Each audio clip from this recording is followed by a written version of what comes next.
Of wands, page of wands, sun card represent ಆಗಿದೆ. ಕೆಲವೊಬ್ಬರಿಗೆ long distance relationship ಅನ್ನ represent ಮಾಡ್ತಾ ಇದೆ. ಮತ್ತೆ ಕೆಲವೊಬ್ರು ಟ್ರಾವೆಲ್ ಮಾಡೋದ್ರ ಮೂಲಕ ನಿಮ್ಮ ಪರ್ಸನ್ ಅನ್ನ ನೀವು ಭೇಟಿಯಾಗಿರುವಂತಹ ಪಾಸ್ಟ್ ನಲ್ಲಿ ರೆಪ್ರೆಸೆಂಟ್ ಆಗ್ತಾ ಇದೆ. ನಿಮ್ಮ ಪಾಸ್ಟ್ ನಲ್ಲಿ ನಿಮ್ಮ ಲವ್ ಲೈಫ್ ನ ವಿಚಾರದಲ್ಲಿ ಒಂದು ರೊಮ್ಯಾಂಟಿಕ್ ಇತ್ತು, ಒಂದು ರೀತಿಯ ಕ್ಯೂರಿಯಾಸಿಟಿ ಇತ್ತು, ಒಂದು ಎಂಜಾಯ್ ಇತ್ತು. ಕೆಲವೊಂದು ರೀತಿಯ ಮೆಸೇಜ್ ಗಳನ್ನ ಎಕ್ಸ್ಚೇಂಜಿಂಗ್ ಮಾಡ್ಕೋತಾ ಇದ್ರಿ, ಫೋನ್ಗಳ ಮೂಲಕ ಅಥವಾ ವಾಟ್ಸ್ಆಪ್ ಗಳ ಮೂಲಕ ಮೆಸೇಜ್ ಗಳನ್ನ ಕಳಿಸ್ಕೊಳ್ಳುವಂತಹದ್ದು. ಒಂದು ರೀತಿಯ ಕ್ಯೂರಿಯಾಸಿಟಿ, ಎಕ್ಸೈಟ್ಮೆಂಟ್ ಗಳೆಲ್ಲ ನಿಮ್ಮ ಲವ್ ಲೈಫ್ ನ ವಿಚಾರದಲ್ಲಿ ಇತ್ತು. ಪಾಸ್ಟ್ ನಲ್ಲಿ ಕೂಡ ನಿಮ್ಮ ಲವ್ ಲೈಫ್ ನ ವಿಚಾರದಲ್ಲಿ ಯಾವುದೇ ರೀತಿಯ ತೊಂದರೆಗಳಿರಲಿಲ್ಲ. ಸೊ ಪಾಸಿಟಿವ್ ಆಗಿತ್ತು. ಪಾಸಿಟಿವ್ ಚೇಂಜಸ್ ಗಳು, ಬದಲಾವಣೆಗಳನ್ನೇ ನೀವು ನೋಡಿದ್ದೀರಾ. ಯಾವುದೇ ರೀತಿಯ ತೊಂದರೆಗಳೇನು, ಜಗಳಗಳೇನು ಇಲ್ಲದೆ ಇರುವಂತಹದ್ದು ರೆಪ್ರೆಸೆಂಟ್ ಆಗ್ತಾ ಇದೆ. ಅಟ್ ದ ಪ್ರೆಸೆಂಟ್ ಸಿಚುಯೇಷನ್ ಹೇಗಿದೆ, ಈಗಿನ ಸಿಚುಯೇಷನ್ ಕೂಡ ಸೆಕ್ಯೂರ್ ಆಗಿರುವಂತಹದ್ದು. ನಿಮ್ಮ ಲವ್ ಲೈಫಿನ ವಿಚಾರದಲ್ಲಿ ಅಟ್ ಪ್ರೆಸೆಂಟ್ ಅಲ್ಲೂ ಕೂಡ, ಈ ಹಿಂದೆನೂ ಕೂಡ ನಿಮಗೆ ಚೆನ್ನಾಗೇ ಇತ್ತು, ಈಗಲೂ ಕೂಡ ಪ್ರೆಸೆಂಟ್ ಅಲ್ಲಿ ನಿಮಗೆ ಕಿಂಗ್ ಆಫ್ ಪ್ಯಾಂಟಿಕಲ್ ರೆಪ್ರೆಸೆಂಟ್ ಆಗ್ತಾ ಇರೋದ್ರಿಂದ ನಿಮಗೆ ಲವ್ ಲೈಫಿನ ವಿಚಾರದಲ್ಲಿ ಚೆನ್ನಾಗೇ ಇದೆ. ಸೊ ಒಂದು ಭದ್ರತೆ ಇದೆ. ಲವ್ ಲೈಫಿನ ವಿಚಾರದಲ್ಲಿ ಒಂದು ಸಾಮರಸ್ಯ ಇದೆ. ಯಾವುದೇ ರೀತಿಯ ತೊಂದರೆಗಳು ಏನು ಕಾಣ್ತಾ ಇಲ್ಲ. ಸೆಕೆಂಡ್ ಕಾರ್ಡ್ ಬಂದಿರುವಂತಹ ಪ್ರೆಸೆಂಟ್ ಸಿಚುಯೇಷನ್ ಅಲ್ಲಿ ಸ್ಟ್ರೆಂತ್ ಇದೆ, ಬಾಂಡೇಜ್ ಇದೆ. ಚೆನ್ನಾಗಿ ನೀವಿಬ್ಬರ ಮಧ್ಯೆ ಒಂದು ಬಾಂಡೇಜ್ ಇದೆ, ಸಾಮರಸ್ಯ ಇದೆ, ಹೊಂದಾಣಿಕೆ ಗುಣಗಳು ತುಂಬಾ ಇದೆ.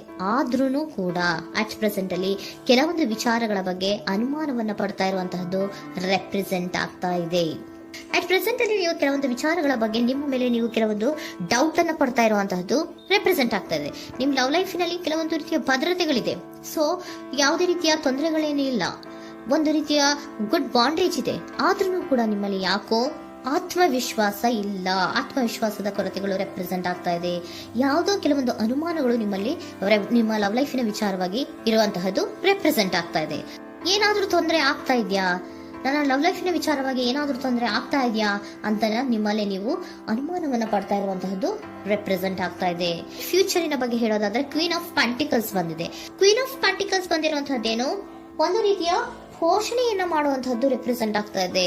ಯಾಕಂದ್ರೆ ನಿಮ್ಮ ಲವ್ ಲೈಫ್ ನ ವಿಚಾರವಾಗಿ ಅಟ್ ಪ್ರೆಸೆಂಟ್ ಅಲ್ಲಿ ಕೆಲವೊಂದು ವಿಚಾರಗಳಲ್ಲಿ ಸ್ಟೇಬಲ್ ರಿಲೇಶನ್ಶಿಪ್ ಅಲ್ಲಿ ಇದ್ರು, ಒಂದು ಗುಡ್ ಬಾಂಡೇಜ್ ಇದ್ರೂ ಕೂಡ ನೀವ್ ಯಾಕೋ ಕೆಲವೊಂದು ವಿಚಾರಗಳ ಬಗ್ಗೆ ಅನುಮಾನವನ್ನ ಪಡ್ತಾ ಇರುವಂತಹದ್ದು, ಅದನ್ನ ರಕ್ಷಣೆ ಮಾಡೋದ್ರೊಳಗೆ ಹೆಚ್ಚು ಗಮನವನ್ನ ಕೊಡ್ತಾ ಇರುವಂತಹದ್ದು ರೆಪ್ರೆಸೆಂಟ್ ಆಗ್ತಾ ಇದೆ.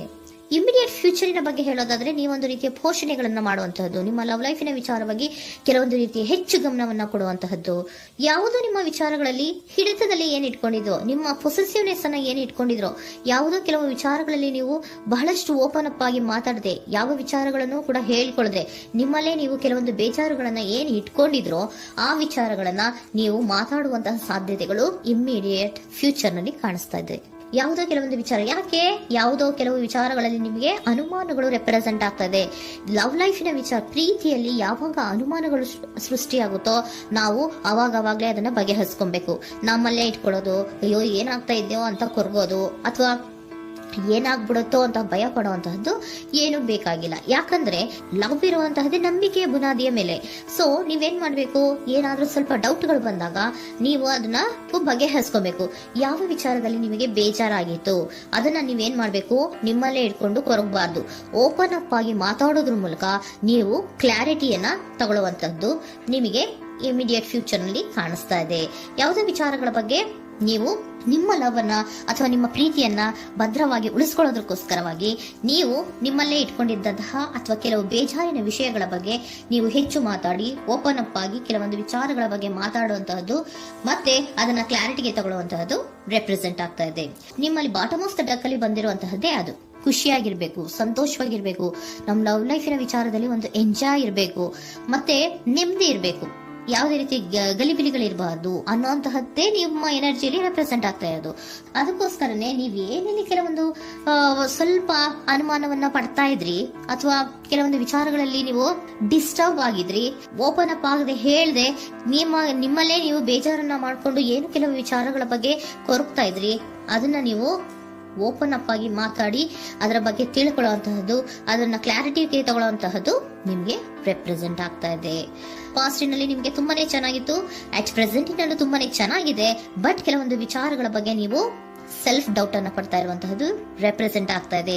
ಏನಾಗ್ತಾ ಇದೆಯೋ ಅನ್ನೋದ್ರ ಬಗ್ಗೆ ನೀವು ಸ್ವಲ್ಪ ವಿಶ್ವಾಸವನ್ನ ಕಡಿಮೆ ಮಾಡ್ಕೊಳ್ತಾ ಇರುವಂತಹದ್ದು ರೆಪ್ರೆಸೆಂಟ್ ಆಗಿತ್ತು.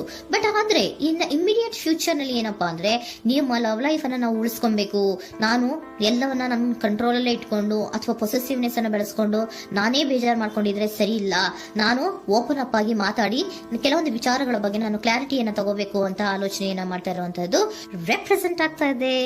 ಓಕೆನಾ? ಒಂದು ಏಂಜಲ್ ಗೈಡೆನ್ಸ್ ನ ನಿಮ್ಮ ಲವ್ ರೀಡಿಂಗಿನ ವಿಚಾರವಾಗಿ ತಗೊಂಡ್ಬಿಡೋಣ ಅಲ್ವಾ. The situation will improve. ಸಿಚುಯೇಷನ್ಗಳು ಇಂಪ್ರೂವ್ ಆಗತ್ತೆ. ನೀವು ನಿಮ್ಮಲ್ಲೇ ಇಟ್ಕೊಂಡು ಹೊರಗಬೇಡಿ. ಯಾವುದೇ ವಿಚಾರಗಳನ್ನ ನಾವು ಓಪನ್ ಅಪ್ ಆಗ್ಬೇಕು. ನಾವೇ ಬೇಜಾರು ಮಾಡ್ಕೊಂಡ್ರೆ ಅವ್ರಿಗೆ ಏನ್ ಅರ್ಥ ಆಗುತ್ತೆ, ನಿಮ್ ಪರ್ಸನ್ಗೆ ಏನ್ ಅರ್ಥ ಆಗುತ್ತೆ, ಏನಕ್ಕೆ ಬೇಜಾರು ಮಾಡ್ಕೊಂಡಿದೀರಾ ಅಂತ ಅವ್ರು ತಿಳ್ಕೊಬೇಕು ಅಲ್ವಾ. ನಿಮ್ಗೆ ಅವರಲ್ಲಿ ಏನೇ ರೀತಿ ಕ್ಲಾರಿಟಿ ಬೇಕು ಅಂದ್ರೂ ಕೂಡ ನೀವು ಮಾತಾಡಿ ಕ್ಲಿಯರ್ ಮಾಡ್ಕೊಳ್ಳಿ. ಅವಾಗ ಏನಾಗುತ್ತೆ, ದ ಸಿಚುಯೇಷನ್ ವಿಲ್ ಇಂಪ್ರೂವ್ ಆಗತ್ತೆ. ಇದಿಷ್ಟು ನಿಮ್ಮ ಮಂತಿನ ಲವ್ ರೀಡಿಂಗ್.